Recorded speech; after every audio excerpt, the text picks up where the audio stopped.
मैले टेलिभिजनले भने कुनै अहिलेका भू प्रधानमन्त्री होस् या अहिले वर्तमान होस् यो तुइबाट जसरी घाँस दाउरा बोकेर अहिले महिलाहरू पार हुन्छ नि त्यहाँ एकचोटि गराए म त्यही मेरो घाँटी त्यहीँ काटेर चाहिँ म राखिदिन्छु है।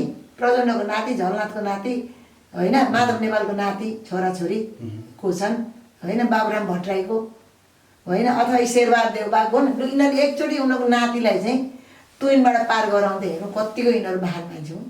गर्नु भनेको बागमती र विष्णुमती सभा जस्तै हो। हिजो त्यस्तै थियो होइन। अहिले भ्रष्टाचार कुरा हुन्छ। म चाहिँ हिजो थिएन भ्रष्टाचार, ठुल्ठुला भ्रष्टाचार हिजो भएन, काङ्ग्रेसको पालना भएन।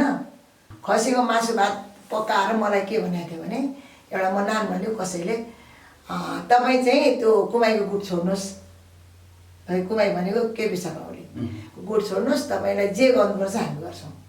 माधव गुटको मान्छेले मलाई बोलाएको थियो। पहिलो कुरो त के छ भन्नुहुन्छ भने यो सोचाइ नै ठिक छैन। दोस्रो कुरो जो प्रधानमन्त्री हुन्छ त्यसलाई काम गर्नै दिँदैन तलकारी।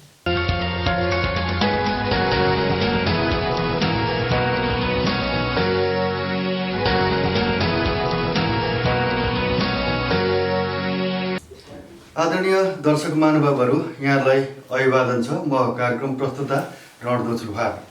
हामी औजा टिभी र औजा न्युज.com मार्फत समाजमा रहेका त्यस्ता व्यक्तित्वहरूसँग कुराकानी गर्दै आइरहेका छौँ। तपाईँहरूले हामीलाई हाम्रो औजा टिभी मार्फत हेर्दै आउनुभएको छ। आज भने हामी यस्तो व्यक्तित्वसँग कुरा गर्दैछौँ जो व्यक्तित्व सङ्घर्षशील जीवनबाट अहिलेसम्म यो स्थानसम्म आउनुभएको छ। खास गरी सङ्घर्षबाट मानिसलाई एउटा सफलताको उचाइमा पुर्याउँछ भने चाहिँ शिक्षिका पेसाबाट राजनीतिक यात्राक्रम, त्यसपछि नेपालको निर्णायक तह प्रतिनिधि सभा सदस्य हुँदै उहाँलाई पछिल्लो समय साहित्यिक स्रष्टाको रूपमा चिनिन्छ। उहाँको राजनीति र साहित्यिक क्षेत्र सँगसँगै अघि बढेको पाइन्छ। त्यस्ता व्यक्तित्व धरानमा हुनुहुन्छ। त्यस्ता हस्तीसँग रहेर आज हामी औजार विशेष कुराकानी गर्दैछौँ, अन्तरङ्ग कुराकानी गर्दैछौँ। उहाँ हुनुहुन्छ वामपन्थी नेत्री एवं साहित्यिक स्रष्टा कुन्ता शर्मा।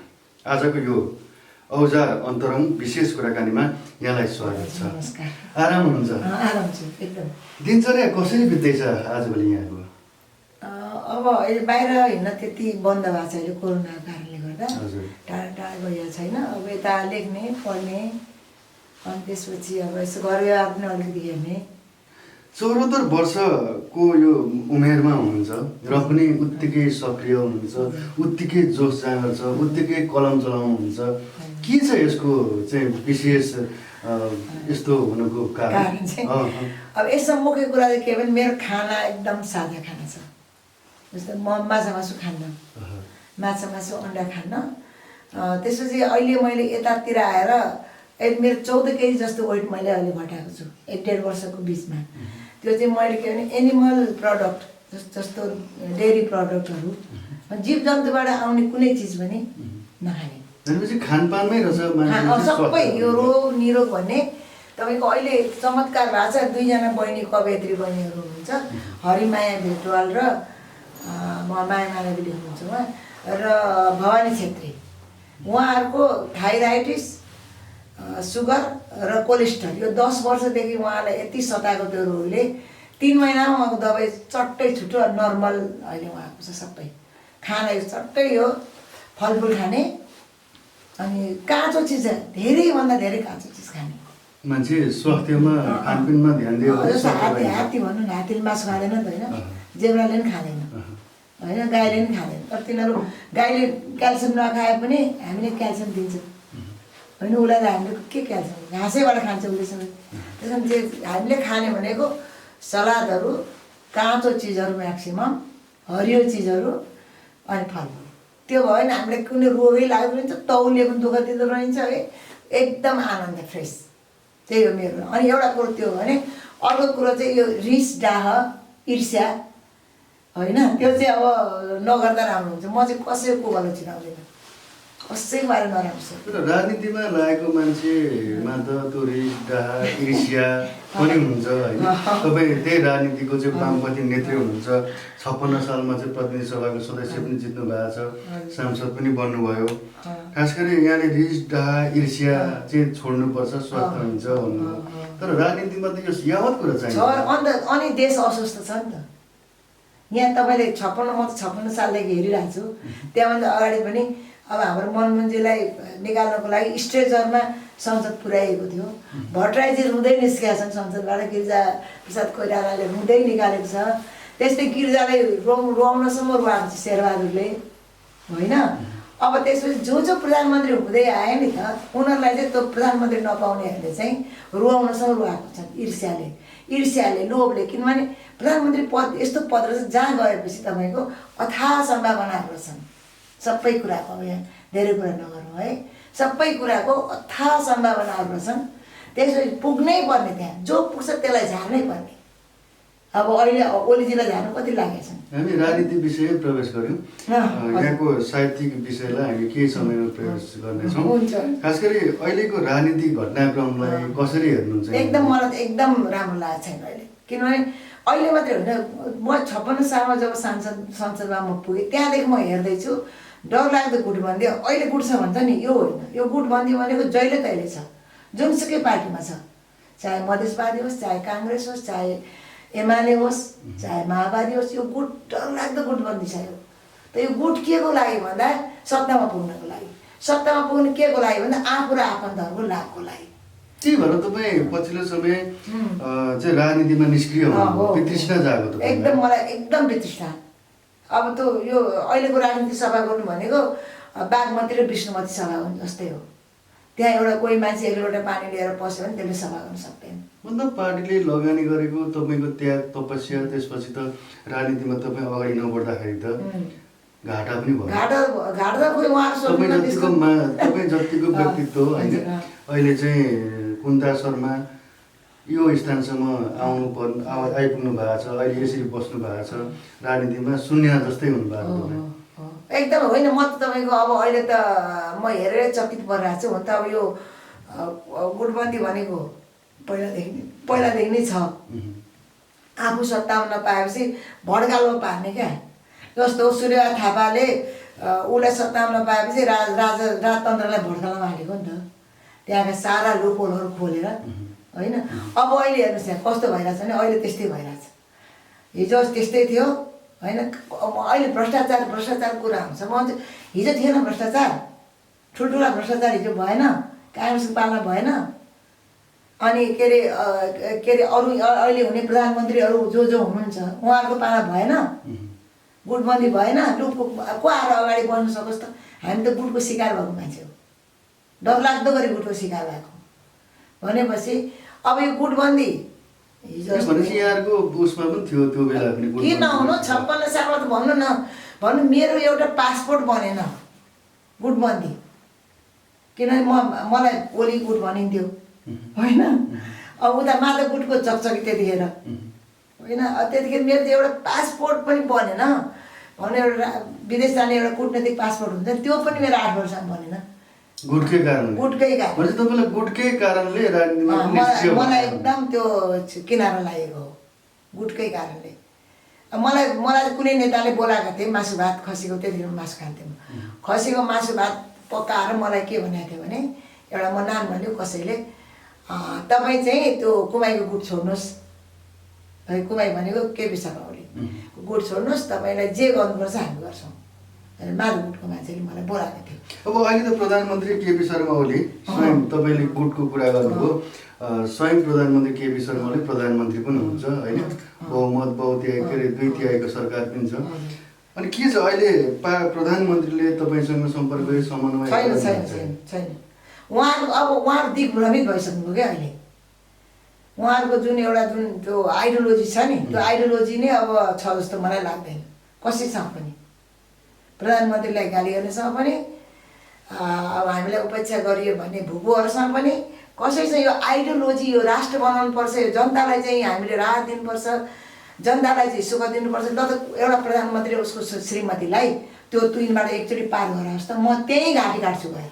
लु मैले टेलिभिजनले भने कुनै अहिलेका भू प्रधानमन्त्री होस् या अहिले वर्तमान होस्, यो तुइनबाट जसरी घाँस दाउरा बोकेर अहिले महिलाहरू पार हुन्छ नि, त्यहाँ एकचोटि गरायो म त्यही मेरो घाँटी त्यहीँ काटेर चाहिँ म राखिदिन्छु। मतलब जनताले जे दुःख भएका छन् त्यो दुःखको अनुभूति गरून् भन्नुभयो। जनताको लागि काम गरेको छैन। तिनीहरूको नाति, प्रचण्डको नाति, झलनाथको नाति होइन, माधव नेपालको नाति छोराछोरी को छन् होइन, बाबुराम भट्टराईको होइन, अथवा शेरबहादुर देउबाको यिनीहरूले एकचोटि उनीहरूको नातिलाई चाहिँ तुइनबाट पार गराउँदै हेर्नु कतिको यिनीहरू महान मान्छे हुन्। ल त तर अब यो छैन। जनता कसरी बाँचेका छन्, कहाँ बाँचेका छन्, के गरी बाँचेका छन्, खाएको छन् कि छैनन् कि। अब लडाइँ के को लागि भन्दा सत्ताको लागि, सत्ता के को लागि भन्दा कमाउनको लागि। अब इतिहासमै अहिले त 2/3 कम्युनिस्टको सरकार छ, कस्तो लाग्छ काम कारबाहीहरू चित्तबुद्ध छैन। अब यस्तो छ कि पहिलो कुरो त के छ भन्नुहुन्छ भने यो सोचाइ नै ठिक छैन। दोस्रो कुरो जो प्रधानमन्त्री हुन्छ त्यसलाई काम गर्नै दिँदैन तलकारी, एउटा कुरो त्यो पनि छ है। जस्तो भनौँ म अहिले यो भन्दिनँ, किनभने म अहिले क्वेसन नजिक छैन। ओली जस्ता मेरो के अरे कुराकानी अब 10औँ वर्ष भइसक्यो। राजनीतिसँगै तपाईँ अहिले टाढिनु भएको छ। म अहिले टाढा छु। अहिले म एकदम किनारा लागेको छु। म अहिले लेख्न थालेको छु। अब म लेख्छु बिस्तारै वैचारिक लेखहरू पनि। अस्ति मेरो कान्तिपुरमा एउटा आएको थियो, ओलीजीको हन्टर अष्टजीको कष्ट भन्ने। त्यति लेख आइसकेपछि नि पार्टी नेताहरूले तपाईँलाई सम्पर्क गर्नु भएन? सामान्यतया अब शुभचिन्तकहरूले गर्नुभयो होला। गर्नुभयो उहाँले, तर पार्टीकै नेताहरूले चाहिँ मसँग गर्नु भएन, उहाँहरूले चाहिँ गर्नु भएन। अब के त जनताले अपेक्षा गरेको यो यत्रो अपेक्षा कम्युनिस्ट सरकारलाई चाहिँ अपेक्षा गरेका थिए, यहाँले सङ्घर्ष गरेर यो अवस्थासम्म ल्याउनु भयो होइन। अब अहिलेको राजनीतिक पार्टी र सरकारमा गएकाहरूले यो खालको गतिविधि गर्दाखेरि कस्तो लाग्छ तपाईँलाई? अब नेतृत्वमा पुगेकोले के गर्नुपर्छ जनताको लागि? अनि हामी त हेर्नु अब बाइज्जत किनारा लाग्यो हामी होइन। तर के भनेदेखि सत्तामा जानेले व्यक्तिगत स्वार्थ हेर्नु भएन। मेरो छोरा, मेरो बुहारी, मेरो ज्वाइँ, मेरो नाति, मेरो भान्जा, मेरो भतिजा भदा होइन, यी सब कुरा हेर्नु भएन। जो जुन पदको लागि योग्य छ त्यो पदमा राख्नु पर्यो होइन। जो उसले काम राम्रो गर्छ गर्दैन त्यो प्रधानमन्त्रीले हेर्नु पर्यो। उसले भ्रष्टाचार गर्छ गर्दैन, उसले अनियमितता गर्छ गर्दैन। अब हेर्नु नि, यहाँ भ्रष्टाचार यति बढेको छ अहिले, यति बढेको छ। कुन्ता शर्माको छोराले चाहिँ मोटरसाइकलको लाइसेन्स लिँदा 16,000 तिर्नु पर्यो घुस। यो पनि जाओस्, मलाई केही मतलब छैन। लाइसेन्स लिँदा 16,000। मैले भने म तेरो तैँले काम लिएको, म धतुरो जान्छु भने मैले छोरालाई। त्यसो भन्दा उसले के भन्नु भने हेर्नुहोस् मेरो राम्रो पास भइसकेको छैन, मेरो लाइसेन्स 5 वर्षको म जहाँ दिएछु कहिले मलाई पास गर्दैनन्। त्यसले गर्दाखेरि चाहिँ अब म फेरि ज्यानमारामा पर्छु, एक्सिडेन्ट पऱ्यो गाडी भने लु छोडिदिनु आएको चाहिँ भन्नु भने म चुप लागेर बसेँ। यस्तो चाहिँ हेर्नुहोस्, तपाईँ जहाँ जानुहोस् न, यो अहिले कुरा होइन है। फेरि यो अहिले मात्रै भएको नि यो भ्रष्टाचार, यो 46 सालदेखि नै छ। उताको कुरा चाहिँ नजानु। हामी त फटा भए, राजतन्त्रबाट राम्रो भएन, राजतन्त्रबाट चाहिँ जनताले सुख पाएनन् भनेर हामीलाई आएको नि त आन्दोलनमा। आफ्नो छोराछोरी घरबार सबै डुबाएर जिउ ज्यान माया मारेर गोलीको अगाडिबाट काम गरेर नारा लाउँदै हिँडेको नि त हामी। अलिकति पछाडि फर्केर हेरौँ, यहाँको इतिहासलाई हेर्दाखेरि तत्कालीन चाहिँ महासचिव मदन भण्डारी र अशोक राईलाई पनि यहाँले चाहिँ धरानमा सेल्टर दिएको भन्ने कुराहरू हो। त्यो दिनलाई अलिकति सम्झिनु त। त्यो दिन त उहाँहरू त देउतै जस्तो लाग्नुहुन्थ्यो नि। अशोकजी कहाँबाट ठाकेर आउनुहुन्थ्यो, उहाँ चाहिँ के खानुहुन्छ, अब महिनौ अब हप्तो खान नपाउनु भएको राम्रो चिजहरू भनेर। अनि हामी ठिक पारिरहन्थ्यौँ। अब हतपत अशोकजीलाई खुवाउन मान्छे चाहँदैन थिए, किनभने उहाँको अलिकति आहारा अलिक धेर हुनाले धेरै उहाँको आहारा धेर थियो। अनि लीला शेरसुबाले चाहिँ मलाई भन्नुभएको छ, कुन्ता दिदी अशोक कमललाई तपाईँले खुवाउनुहोस्। त्यतिखेर उहाँलाई पनि मैले टालेको थिएँ, बिरालाई पनि यसो राजनीतिमा लिएर हिँड्थेँ उहाँलाई। उहाँ निष्क्रिय बसिरहनु भएको थियो, अनि लिएर हिँड्थेँ। त्यतिखेर चाहिँ लु अब अशोकजी चाहिँ उता खाने भन्दा होइन, अब कुन्ता दिदी हाम्रो 3जनाको उहाँ एक्लैले सिधाइदिनुहुन्छ, अनि तपाईँ चाहिँ अशोक कमललाई चाहिँ मेरो नपठाउनु। कुन्ता शर्माले मात्रै अशोक राईलाई अगाउनले खुवाउनु सक्छ? मैले मात्रै सक्थेँ। अब किनभने हामीले एक खालको उहाँहरूप्रति चाहिँ एकदम श्रद्धा थियो। उहाँहरू एउटा ज्यान माया मारेर चाहिँ एउटा त्यतिखेर हरि नेपालहरू मारिएको नि त होइन, रत्नकुमार बान्तवाहरू उहाँकै श्रीमती सुशीला झन्डै मारिनु भएको, भागेर बाँच्नु भएको होइन। अनि अब उहाँहरू त त्यस्तो एउटा मृत्युको मुखमा बसेर अब उहाँको यो गति होला भने त मैले सोचेँ कहाँ पुग्नु अहिले अवसरलाई ल भन्नु त। खोज्नुपर्छ कहाँ हुनुहुन्छ उहाँ, कुन विचार लिएर हिँड्नु भएको छ। अब हुँदा जातीय पार्टीमा पुगिसक्नु उहाँ होइन भनेपछि अब त्यो चाहिँ हाम्रो भ्रम रहेछ क्या, आफ्नो चाहिँ छोराछोरीको पेट काटी उहाँहरूलाई जुन हामीले चाहिँ गऱ्यौँ सेवा गऱ्यौँ नि, त्यो चाहिँ हाम्रो एकदम भ्रम रहेछ। तर त्यतिखेर चाहिँ मदनजी पनि आउनुहुन्थ्यो। मदनजी चाहिँ कुल मिलाएर हाम्रो घरमा 3 महिना जस्तो बस्नु भएको छ, तल मेरो माइती घरमा। धरान आएपछि उहाँलाई मेरो माइती घरै मन पर्थ्यो, हामीहरू त्यहीँ बस्थ्यौँ। अनि अब म चाहिँ मरिहाल्नु, त्यस कारण उहाँको के लाग्छ अब मर्ने त हाल्नु मारेको पनि भन्छन् फेरि है, अहिलेसम्म सत्य तथ्य बाहिर आउन सकेको छैन। के लाग्छ यहाँलाई अब यो हत्याको विषय? मारेकै जस्तो लाग्छ मलाई। अब बादमा चाहिँ अब किन उहाँ एउटा उम्दा भएर आइरहनु भएको थियो कम्युनिस्ट नेता होइन, उहाँको चाहिँ अब एकदम त्यो भाषण कला आदि उहाँको उम्दा थियो, त्यसले गर्दा धेरै मान्छेलाई हत्या अझैसम्म पत्ता लगाउन सक्यो। अब त्यो जुन स्रोत हो त्यो नै सिद्धिको अमर लामा होइन। अब अमर लामाबाटै उगेलाउन सक्नु पर्थ्यो। अब यो चाहिँ तपाईँको अलिकति ठुलो शक्तिकै हात हो जस्तो लाग्छ, नभएदेखि त त्यति डराउनु पर्ने काम पनि थिएन नि त। त्यतिखेर त अब उहाँहरू मदन भण्डारीका आफन्तहरू पार्टीका मान्छेहरू ठुल्ठुलै पोस्टमा पुगिसक्नु भएको थियो, उहाँले उगाल्न सक्नु पर्थ्यो नि त्यो। धरानमा पनि धेरैचोटि आउनु भएको छ? धेरैचोटि आउनु भएको छ। यहाँसँगै सम्पर्क हुन्छ? हाम्रैमा धरानमा बस्दा उहाँ अन्त बस्नुहुन्न थियो, हाम्रै बस्नुहुन्थ्यो प्राय। अन्तिम भेट सम्झिनुहोस् त। अन्तिम भेट त मलाई अचम्म लाग्छ क्या, त्यो दिन म उहाँकै बास बसेको थिएँ। अन्तिम भेट चाहिँ म उहाँकै घरमा म बास बसेको थिएँ, उर्लाबारी होइन काठमाडौँ उहाँको डेरामा है। यो चाहिँ अब 46 पछि। अनि म काठमाडौँ जाँदा उहाँहरूकै बस्थेँ। उहाँले अब के अरे मेरो लागि त्यो खास त केही गर्न सक्नु भएन, तर पनि एक खालको उहाँसँग एउटा हाम्रो राम्रै लगाएको थियो विद्यासँग उहाँसँग। अनि म उहाँकै बसेको थिएँ। अनि राति मलाई कस्तो भयो भने यहाँ चाहिँ केही अनिष्ट हुनेवाला छ जस्तो भयो राति, त्यो राति। उषा निशा मसँग सुत्थेँ म त्यहाँ गएको बेला। अनि त्यसपछि राति मलाई कस्तो लाग्यो भने यहाँ त केही ठुलै हुनेवाला छ, त्यो एउटा के सिक्स सेन्सले काम गरे जस्तो क्या।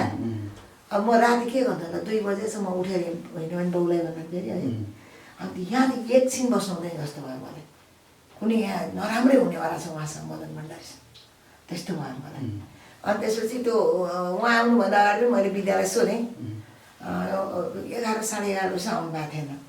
अनि विद्याजी कमेन्ट कहाँ जानुभएको भन्दा मिटिङमा। अनि को छ साथी भन्दा अमर लामा। अनि एउटा ड्राइभरको घरमा यसरी राति हिँड्ने त? अनि होइन, त्यो राम्रो छ मान्छे, मेरो भाइ जस्तै हो, टिका लागेको भाइ हो, राम्रो छ, विश्वसनीय छ भन्नु। हेर्नुहोस् कोही विश्वसनीय हुँदैन दुनियाँमा, त्यो पनि एउटा ड्राइभर लामा। तपाईँको आफ्नै भाइ त होइन नि त त्यो, तपाईँको आफ्नै भाइ पनि विश्वसनीय हुँदैन। उहाँहरूले एउटा सबैतिरबाट आँखी भएको मान्छे यसरी हिँड्नु हुँदैन राति भनेर भन्यो। त्यो रात त्यति भन्यो मैले होइन। अनि उहाँ आउनुभयो, खाना खानुभयो, खाना पनि बिचराको यता फोन आउँछ उता फोन आउँछ। अब त्यो रिसिभर तानेर लगाएको छ, मुखभन्दा भातभन्दा पनि त्यो गफै धेरै गर्नु पऱ्यो। अब उसको काङ्ग्रेसको आउँछ कसको आउँछ, एउटा त्यो टिपिकल पिरियड थियो नि त त्यो। अनि त्यसपछि अनि हेरिरहेँ म। अनि त्यसपछि राति अब सुत्नुभयो उहाँहरू पनि, म पनि सुतेँ। अनि राति चाहिँ तपाईँको मलाई यस्तो डर लाग्यो, त्यो राति म निदाउनै सकिनँ। कति बस्थेँ म उहाँहरूको है। अनि त्यसो म बिहान कतिखेर उज्यालो हुन्छ भने उज्यालो म भागिहालेँ त्यहाँबाट, म फेरि फर्केर गइनँ। अन्तिम भेट त्यही थियो मेरो उहाँसँग। त्यस्तो मलाई चाहिँ एउटा मेरो त्यो किन कसरी मलाई त्यस्तो लाग्यो, मैले विद्यासँग नि भनेको थिएँ, अहिले उहाँको मेमोरीमा छ कि छैन। 1-2 जना मान्छे पनि मैले भनेको थिएँ यस्तो चाहिँ उहाँको चाहिँ मलाई साह्रै डर लाग्यो भनेर भनेको थिएँ। विद्यालाई होस् गर्नुहोस् है भनेको थिएँ मैले। अब राजनीतिक घटनाक्रम सँगसँगै यहाँको यात्रा पनि अगाडि बढ्दै गयो, सांसद पनि हुनुभयो होइन। साहित्यिक क्षेत्रको त यहाँको रुचिको विषय अगाडि बढिरहेको छ। खास गरी यहाँले माओवादी जनयुद्ध कालमा माओवादीसँग पनि निकट हुनुभएको थियो, तर माओवादी त्यतिखेर चाहिँ खसिसकेको थियो, शान्तिको मूलधारमा आइसकेको थियो। त्यतिखेर माओवादी धारतिर पनि तपाईँको झुकाव बढेको थियो। यस्तो थियो, जस्तो अब म चाहिँ इमान्दार मान्छे हो होइन। अब जनयुद्ध कालमा उहाँहरू आउनुहुन्थ्यो मौका यहाँ, उहाँका आएर म चाहिँ सहयोग माग्नुहुन्थ्यो। मैले भन्थेँ तपाईँहरू यहाँ नआउनुहोस्, किनभने म एउटा पार्टीमा छु होइन, त्यो मेरो इमान्दारता हुँदैन। तपाईँहरू आर्म्स लिएर तपाईँहरू युद्ध गर्दै हुनुहुन्छ, हतियारबन्द युद्ध गर्दै, तपाईँहरूको मेरो सहानुभूति छ, सही मान्यो तपाईँहरू एउटा कम्युनिस्ट हो, तर पनि म एउटा एमालेको सांसद हो। तर पम्फा भूषालले यसलाई त्यो बेला कि पार्टी खोल्नु यहाँ कि त पार्टी त्यहाँ के अरे छोडेर हामीसँग आउनुहोस् होइन, त्यतिखेर मैले पार्टी छोडिसकेको थिएँ।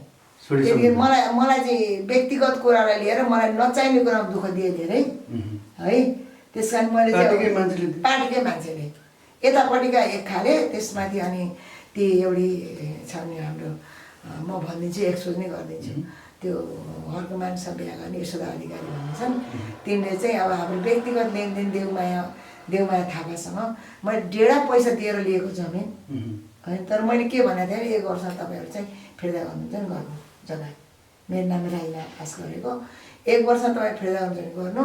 त्यतिखेर 800 रुपियाँ कट्ठा जग्गा हुँदा मैले चाहिँ 24,000 त्यस्तै पैसा दिएर त्यो जग्गा मेरो नाम पास गरेको थिएँ है। त्यतिखेर अब त्यो डेढा दिएर मैले पास गरेको, तर पछि अब उहाँले फिर्ता गर्नु भएन, 1 वर्ष नि गर्नु भएन, 5 वर्ष नि 10 वर्ष नि गर्नु भएन। जब मैले साँझको टिकट पाएर जितेँ अनि चाहिँ ती यशोदा अधिकारी अब उनलाई के कुरा मसँग असन्तुष्ट थियो, देवमायालाई उचाल्यो धेरै, देवमाया माओवादीसँग कनेक्सन थिएन। अब मलाई यिनीहरूले बसी नसक्नु पारे, म एउटा अन्याय विरोध गर्ने मान्छे, म आफूमाथि अन्याय म कसरी। अब कुन्ता शर्माको आस्थाको कुरा गरौँ होइन, अहिले त अब साबिक पहिलाको माओवादी पनि अहिले एमाले पनि एक भएको छ, के छ तपाईँको आस्था, के सोच्नु भएको छ, न्युट्रल हुनुहुन्छ? अहिले म त के भने, अहिले अब मलाई उहाँहरूको यो आचरण ठिक लागेको छैन। उहाँहरूले चाहिँ जसरी भनौँ आफ्नो त्यो दुःखका बेलाका साथीहरू सबैलाई बिर्सिनु भएको छ होइन। मैले एउटा शिखरमा पुगेपछि भन्ने एउटा कविता लेखेको छु। शिखरमा पुगेपछि चाहिँ जो मान्छे शिखरमा पुग्छ उसले तलका सबैलाई होच देख्छ। त्यही कविता यहाँको साहित्यिक अनि त्यो शिखरमा पुगेपछि चाहिँ एकपल्ट सुनाउनुहोस् न तपाईँ कविता। हुन्छ पक्कै म यहाँले खोजौँ।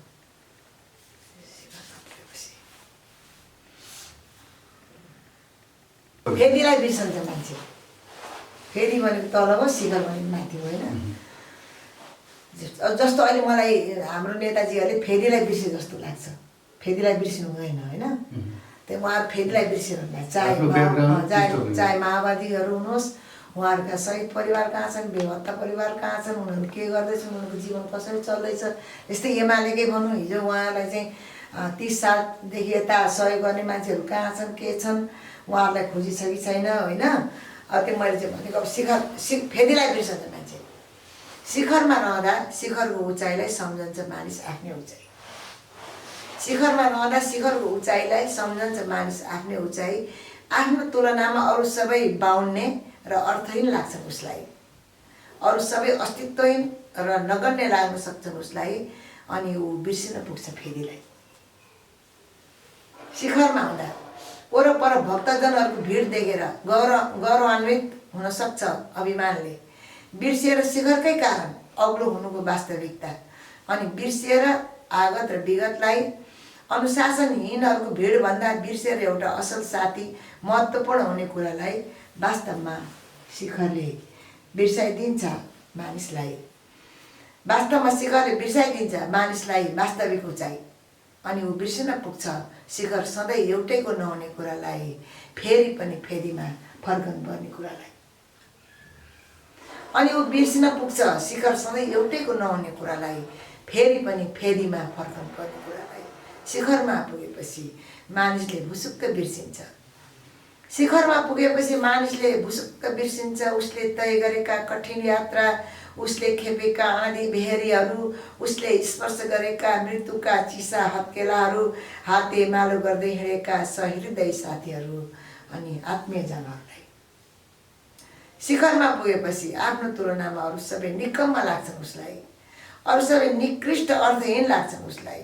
मानिस भुसुक्क बिर्सिन्छ आफूले तय गरेको कठिन गन्तव्य, आफूले खेपेका आँधी बेहरीहरू, आफूले स्पर्श गरेका मृत्युका हत्केलाहरू, कठिन यात्रा सहिँदै साथीहरू ऊ सबै इतिहास बिर्सन्छ। ऊ सबै इतिहास बिर्सन्छ, मूल्य र मान्यता बिर्सन्छ। शिखरमा पुगेपछि शिखरमा हुनुको अभिमानले बिर्सिन्छ फेरि पनि फेदीमा फर्कनुपर्ने कुरालाई। अहिलेको राजनीतिक घटनाक्रमलाई ठ्याक्कै व्यङ्ग्य प्रहार गर्नुभयो, ठ्याक्कै मेल खायो। हजुर, मैले अब यो यस्तो नि अब म अलिक दिक्क भएर लेखेको यो एउटा अर्को छ है, बिउको यो राम्रो बिउ भनेर ल्याएर रोपेको, यो पनि यो अहिलेको परिस्थितिलाई नै हो। हामीलाई बिउ राम्रो लाग्थ्यो नि त, अन्त हामी मलजल गर्थ्यौँ, आफ्नो रगत पसिना पोख्थ्यौँ। कतिपय मान्छेले रगत पोखेर गए, हामी पसिना पोख्थ्यौँ होइन। तर त्यो बिउ चाहिँ के भयो भने बिउ कुयो, सोचेको जस्तो उम्रेन, बिउ उम्रेन, बिउ कुयो। वर्ष राउन्ने गाडी फाडेर माटो भिजाउँदै पसिनाले नङ्ग्रा खिएर मासुसम्म पुगे। ठेलाले छुपिए हत्केलाहरू, अनवरत चले ज्यावलहरू, लगातार पोखेर जाँगर रसाएको हेर्न माटो, टुसाएको हेर्न बिउ।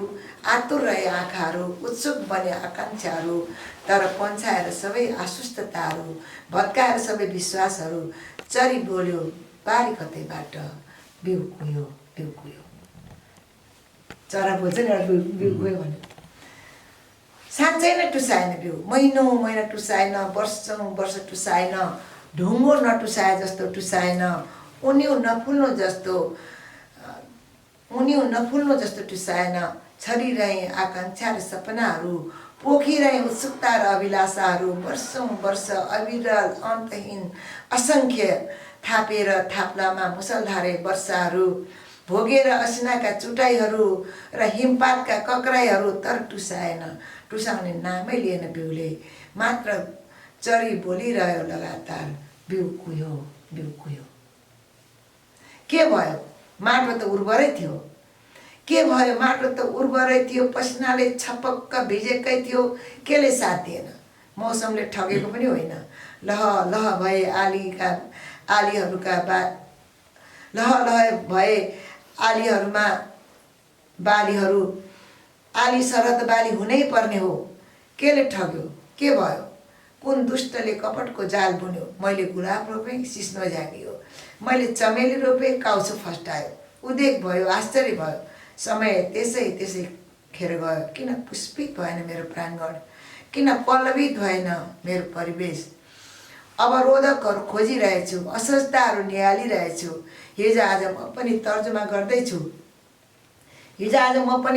गर्दैछु पापिष्ट किराहरू मार्न, विनाशकारी फट्याङ्ग्राहरू सखाप पार्न। तर मेरो चिन्तनको विराट बिउहरू भत्काउँदै नजिक यतै कतैबाट विफलतापूर्वक चरी बोल्यो, बिउ कुयो, बिउ कुयो। दर्शक महानुभावहरू, हामी यति बेला साहित्यिक स्रष्टा एवं वामपन्थी नेत्री कुन्ता शर्मा रहेर यो विशेष कुराकानी गरिरहेका छौँ। यहाँको साहित्यिक रचना पनि हामीले श्रवण गर्ने मौका पायौँ। यहाँको एकदमै चर्चामा रहेको पोथी बाँच्नु हुँदैन भन्ने कविता एकपल्ट सुनाइदिनुहोस् न। यो पोथी बाँच्नु भन्ने कविता, यसको शब्द पनि म अलिकति भने। म यहाँ हामी त्यतिखेर त सार्वजनिक धारो हुन्थ्यो, घर घरमा धारो हुँदैन थियो। पहिला कुरा धेरै 2012, 13, 14तिरको कुरा हो यो। अनि अब हामी धारा पानी भन्छ जान्थ्यो। एकजना राइनी दिदीको घर थियो, अनि उहाँ चाहिँ सुँगुर, कुखुरा, बाख्रा, पाठा सबै पाल्नुहुन्थ्यो। त्यो अर्काहरूको जग्गा कमाउनुहुन्थ्यो उहाँले। एउटा सानो घर, खरको घर पनि बनाउनु भएको थियो उहाँले, झुप्रो। अनि एक दिन त के देख्यो भने पानी थाप्नु जाँदाखेरि धेरैजना मिलेर त्यो पोथी कुखुरालाई खेदिरहेछन्। उसले भर्खर चल्ला काटेको थियो अन्डाबाट। अनि म चाहिँ अब शाकाहारी हुनाले यस्तो पशुपक्षीहरू पहिलादेखि नै मलाई माया लाग्ने।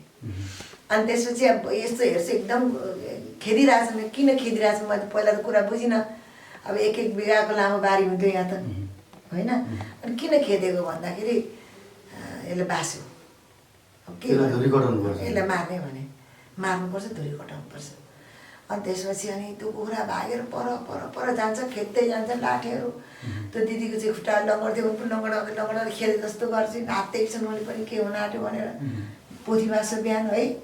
अनि त्यसपछि अनि भरे मलाई यस्तो लाग्यो भाग्नु यो पोथी भाग्नु उता खरेतिर जानु, सबै जङ्गल थियो धरान त्यतिखेर। भाग्नु अब यसलाई मार्छन्। अनि ए अन्तर दिदी किन मार्ने, यति सानो बच्चाहरू छन्, किन मार्ने अन्त चाहिँ होइन यो त अलक्षिण लाग्छ मार्ने अलक्षिण लाग्छ मार्नै पर्छ भन्छन् उनी पनि अब मार्ने भए कुखुरा भागोस् भन्छ त्यो यता लुक्दै लुक्दै लुक्दै आउँछ।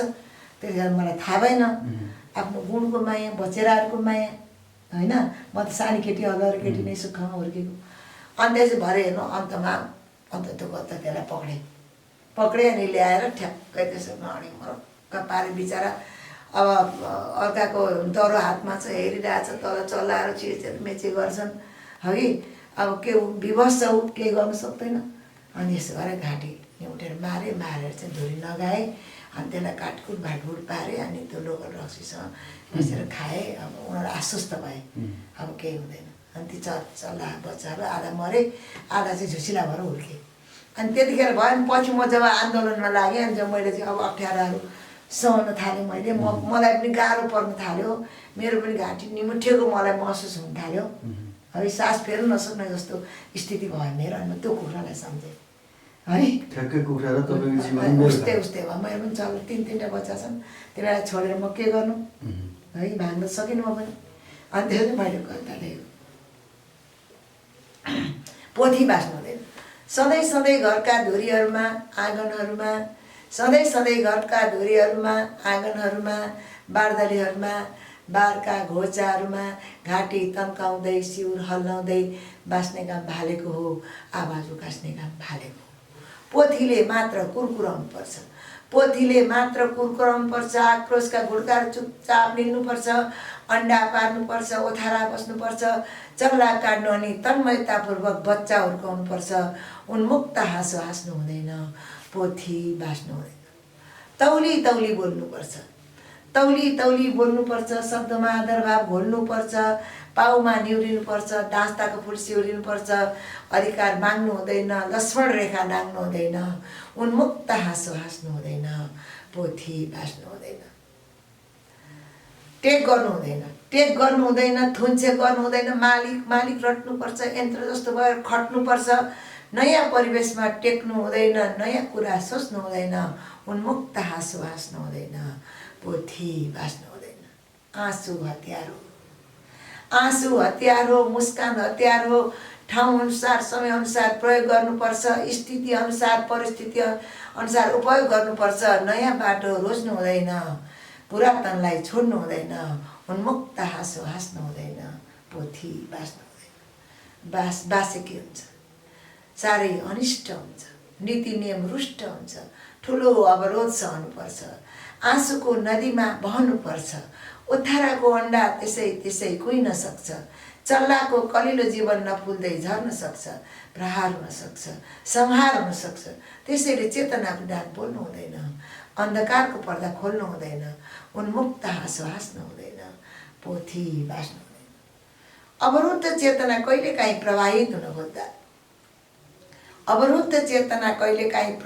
हुन खोज्दा जडताको विरुद्ध गतिशीलताको पाइला चाल्न खोज्दा उज्यालोले कुतकुताएपछि आँटिला मुटुहरूले मुख खोल्दा साँचो कुरा बोल्दा आतंकित बर्बरताहरू एकैपल्ट बिउजिएर जीवनको विरुद्ध मृत्यु घण्ट ठोक्न सक्छन्। एकोरो शङ्ख फुक्न सक्छन्। त्यसैले ठुलो आँट नली दरिलो साथ नली काँडा गाडीमा पस्नु हुँदैन। उन्मुक्त हाँसो हाँस्नु हुँदैन। पोथी बाँच्नु हुँदैन। धन्यवाद। यसले त यो भावले खास गरी पोथी अथवा महिलाहरूलाई अलिकति महिलाहरूको पीडाको विषयमा केन्द्रित गरेको छ। भावले त्यस्तो देखाउँछ। यो व्यङ्ग प्रहार हो कि महिलाहरू चाहिँ सीमित ठाउँमा बस्नुपर्छ भनेर सन्देश दिन खोजेको? यो के भने यो धेरैजनाले यो कविताको बारेमा केही मान्छेहरूलाई अलिक कन्फ्युजन पनि छ। किन साहित्य भनेको चाहिँ तपाईँको हामीले लेख्दाखेरि सिधा लेख्ने अलिकति घुमाएर लेख्ने पुरै घुमाएर लेख्ने क्या। जस्तो अमिता भन्छन् सिधा क्या सिधा एकदम सिधै लेख्ने। अनि लक्षणा भन्छन् केही हल्का हल्का घुमाएर लेख्ने र व्यञ्जना हुँदै पुरै लेख्ने घुमाएर होइन। जस्तो भनौँ तपाईँले जे भन्नु खोज्छ त्यसको उल्टो क्या त्यसलाई व्यञ्जना भन्छन्। अब यो चाहिँ मैले व्यञ्जना लेखेको कविता हो। त्यो मैले बाँच्नु दिएनौ। पोथीहरू बाँच्नुपर्छ। सङ्गठन गर्नुपर्छ। ठुलो आँट लिनुपर्छ। दरिलो साथ नलिनुपर्छ। काँडा घारीमा पस्नुभन्दा अगाडि तयारी गरेर पस्नुपर्छ। भनेको मैले चाहिँ यो व्यञ्जना हो यो कविता। अब नबुझ्नेले चाहिँ यसलाई के भनिदिन्छन् भने होइन यो त कहाँ महिलाहरूलाई त नबोल पो भनेको त भनेर पनि त्यसो भनिदिन्छन्। त्यस्तो भन्दा रहेछ। अब हामी कुराकानीको अन्तिम चरणमा आइसकेका छौँ। खास गरी अब यहाँको जीवन कसरी अगाडि बढ्छ, साहित्यिक रचनाहरू कसरी अगाडि बढ्छ बताइदिनुहोस् न। अहिले अब म त लेखनमै केन्द्रित छु। अहिले अलिअलि स्वास्थ्य पनि खराब भइरहेछ। यो जिउहरू अब एज पनि भयो, म 75मा हिँड्दैछु अहिले। अलि जिउहरू दुख्ने गर्ने, हातहरू दुख्ने है त्यस्तो। अब कम्प्युटर म गर्छु, अब मलाई गाह्रो त छैन, कम्प्युटर पनि गर्छु। अब चस्मा पनि चाहिँदैन, आफै टाइप गर्नु, आफै गर्छु। आफै लेख्नुहुन्छ। मलाई किबोर्डको कुनै अक्षर हेर्नु पर्दैन, मलाई आफै। 74 वर्षमा पुग्नुभयो आफै आँखाले। यो मैले सबै यो मेरो जुन यो किताबले चाहिँ अन्तर्राष्ट्रिय पुरस्कार पायो एउटा। यसले मलाई मेरो मान्छे यसले मलाई अमेरिका पनि पुर्यायो। एउटा मैले सर्वोत्कृष्ट कविता काव्य पुरस्कार भनेर मैले पाएँ। हरेक 2 वर्षमा संसारभरिका नेपालीले लेखेकोमा पाउने पुरस्कार। यसले मलाई अमेरिका 2.5 महिना घुमायो यो किताबले। यो किताब मैले चाहिँ आफै टाइप गरेँ, यति मोटो किताब सबै होइन। अब यो चाहिँ मलाई कस्तो लाग्छ जसरी आफ्नो बच्चालाई तेल लाउँदा आमाले जसरी एउटा प्रेमपूर्वक माया गरेर तेल लाउँछ नि त। अब यो हामीले आफै टाइप गऱ्यौँ भने चाहिँ त्यहाँ सानातिना त्रुटि कमजोरीहरू थप्नुपर्ने, हटाउनु पर्ने, यो सबै हामी आफै गर्न सक्छौँ। अब अर्काको हातमा गइसकेपछि अब उसले हाम्रो अक्षर नबुझ्न सक्छ होइन। सबै टाइप गर्ने मान्छे कवि त हुँदैन होइन। त्यसले गर्दाखेरि चाहिँ म अब आफै टाइप गर्छु। अनि अब मलाई अहिले अब तपाईँको चस्मा पनि लाउनु पर्दैन, अब कानमा इयरफोन पनि अहिलेसम्म लाउनु परेको छैन, खाएको पत्तै छ, निद्रा लाग्दैछ। अब अरू म 10 वर्ष चाहिँ अब नेपाली साहित्यको राजनीति त्यस्तै हो। अहिले हामी जस्तो मान्छे काम छैन है।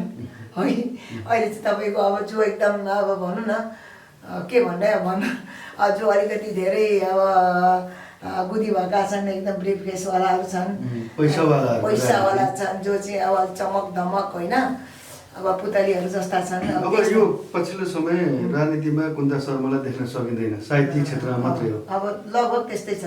सन्यास लिनुभयो। सुन मैले सन्यास त लिएको होइन, तर पार्टीवालाले मलाई सन्यास दिलाए क्या।